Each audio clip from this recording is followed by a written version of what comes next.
मुंबईत वाहतूक व्यवस्था सुधारण्यासाठी 4था रेल्वे टर्मिनस उभारण्याचं काम सुरू असलं तरी जोगेश्वरी टर्मिनसच्या बांधकामातील विलंबामुळे आता नागरिकांमध्ये नाराजी वाढतानाचं पाहायला मिळतंय।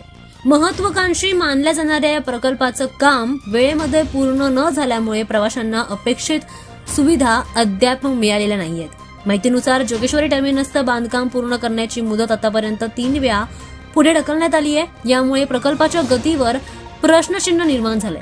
स्थानिक नागरिक आणि प्रवाशांनी प्रशासनाच्या कामकाजावर नाराजी व्यक्त करत लवकरात लवकर प्रकल्प पूर्ण करण्याची मागणी केली आहे। हा टर्मिनस पूर्ण झाल्यानंतर मुंबईतील विद्यमान रेल्वे स्थानकांवरील ताण कमी होण्यास मदत होणार होती। विशेषतः पश्चिम उपनगरातील प्रवाशांना मोठा दिलासा मिळण्याची अपेक्षा होती, मात्र कामातील विलंबामुळे हा फायदा सध्या लांबणीवर पडलाय।